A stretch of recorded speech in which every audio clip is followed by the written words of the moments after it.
Hello YouTubers, today I'm gonna show you my trash can. It's a bit modified because I am currently administrating a small project at work. We have bought a Tassimo coffee machine which use these kind of capsules, and we have a company that we send the used capsules to for recycling, and we have to send at least 100 of these capsules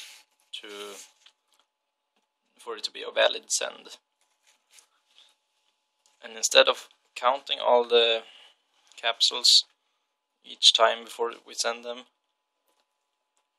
I made this small trash can, recycled trash can. So we currently have 0 capsules in here, which you can see. It's empty. And if you take this one, throw it in, we got 1. Take 1 more, 2, and 1 more, 3. So we've got 3 capsules in there, as you can see. And now we can choose to either, whoops, crazy thing. We can delete one. We had 3 in there, but there's some interrupt issues still going on in the software. Or we can just reset, add manually if the sensor does not pick your throw up, and you can push here, decrease one, or keep pressing, and we will eventually reset.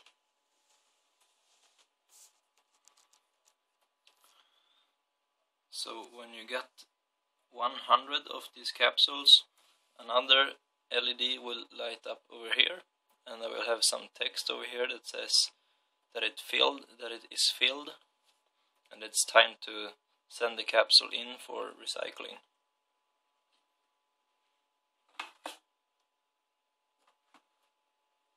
It's quite sensitive, but not so sensitive here. But over here,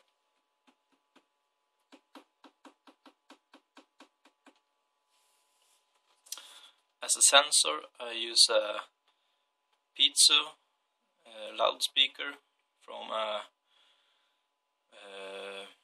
one of these playing cards, congratulations card, and I actually got schematics in this time. Here are the schematics of the MCU board with the display driver. The display is not drawn in here, but here we got the PIC12 F683 MCU, which has the nanowatt, I don't know how to say it, nanowatt technology. And here we have a clock line, and there we have a data line for the digit selector for the display, and here we have the clock line and the data line for the value character of the display, of the digit. Here we have a push button for the add function, and here we have a push button for the decrease and reset function. They are pull down and not pull up, as one usually used to have on the push buttons, but I chose to use pull down so that we have no current flowing into the GPIO pin here. And also we have in parallel the sensor circuit that is going through and connects to the GPIO here. And this is one circuit for the sensor. Here we have the piezo sensor, and we also have two Zener diodes in series here, which is 3.3 volts breakdown voltage, and because they are in series we have so it can be reverse polarity, because the piezo element creates a sine wave that is going both plus and minus, so we have to regulate the voltage, and there can be quite high voltages from the piezo element. So we have about 4 volts regulation going into, well, this is a schematic, and I'm not using this schematic, I'm using this schematic. Same thing here. And well, actually I don't use a resistor here, but I have two Zener diodes in series going down to earth here, so we regulate 4 volts into NPN here. But I can start by explaining this one. We have a gain here, a gain of I don't remember how much, and then we have a comparator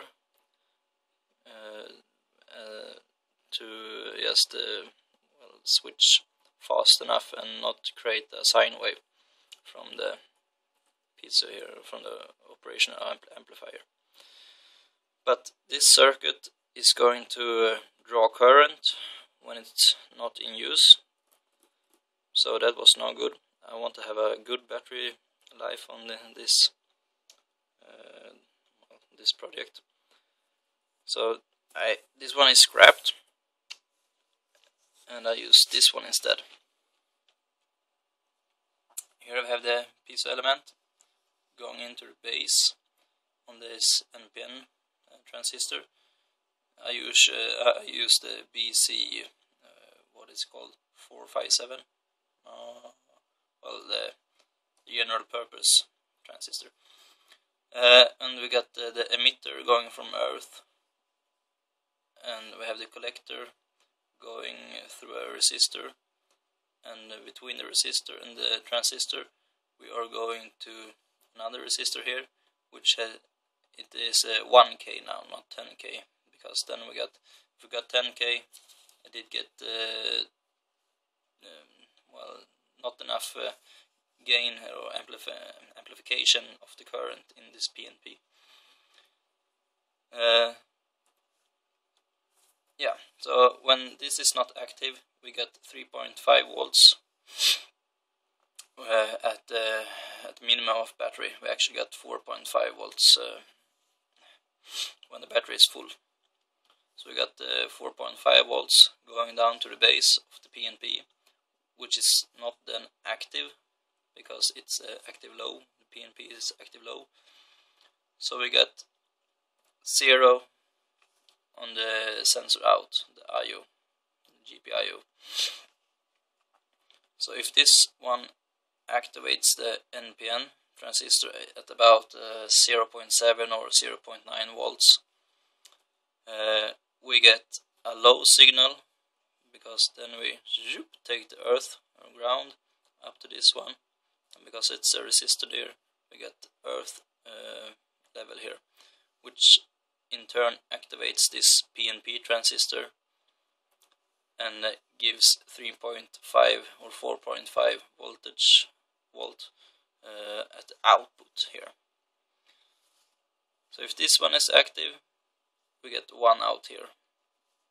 If it's not active, we get 0 out here because of the pull down.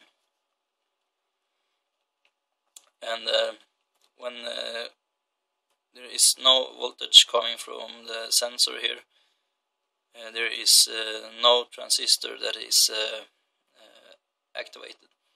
So we got no current flow and 0 current sensor. That is good for battery life perspective. And then yes, these schematics are made in LTSpice, which is a free software downloadable from Linear Technologies homepage. It's, well, as you heard, here it's based on Spice. It's a really good tool to make these kind of drawings in, and simulate the drawings and see what the current flow and voltages will be at some points, and really nice.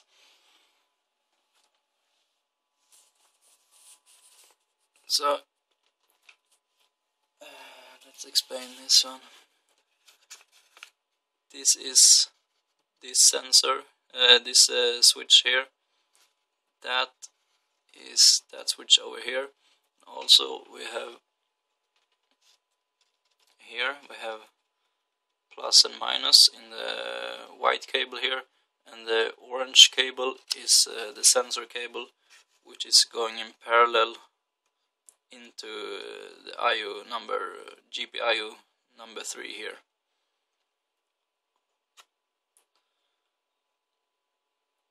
And yeah, when we go down to standby here, we put the MCU into sleep mode. So the total current draw in sleep mode is 3 microampere. Yes, microampere and not milliampere.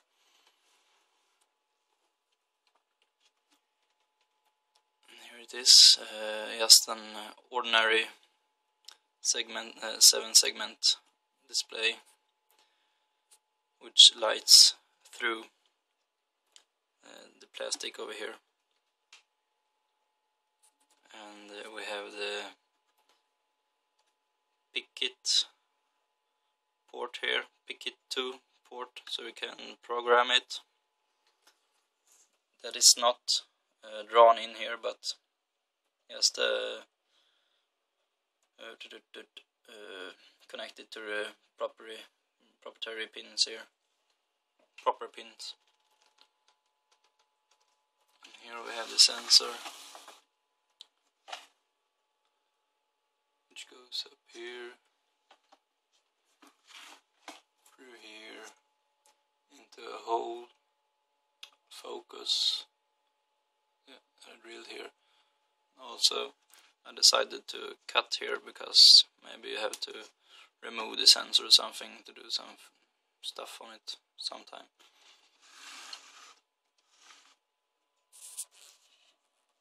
And this is what it looks from behind.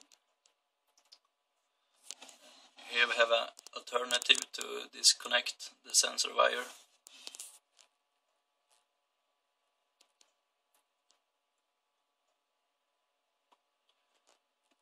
And there is our battery pack, which we can disconnect.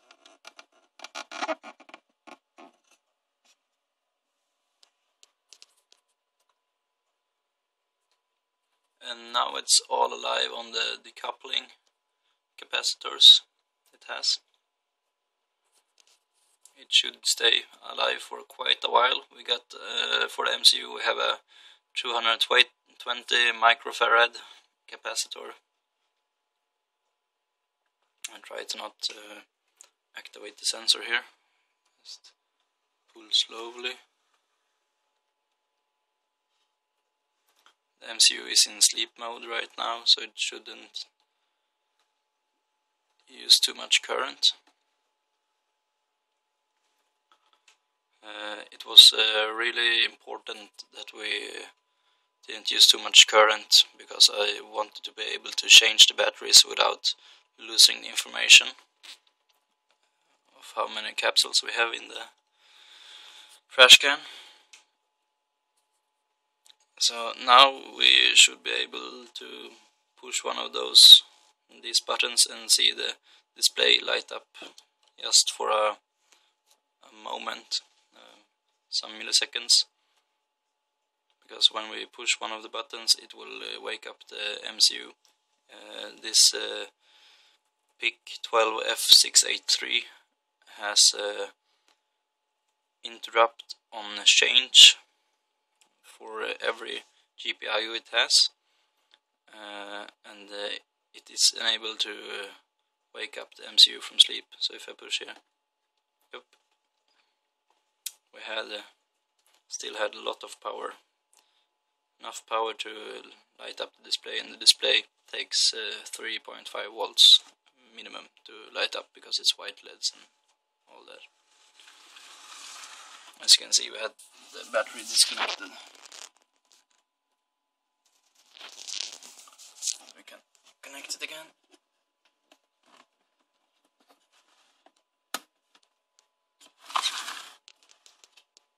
And, oh, it's flickering, but it's not flickering in real life, just on the camcorder. Now we can.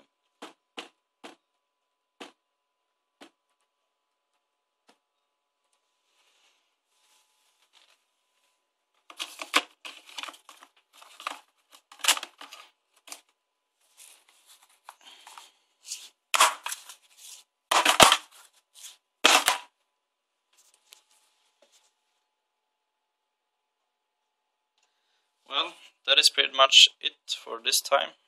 I hope you liked the trash can and that I had schematics this time.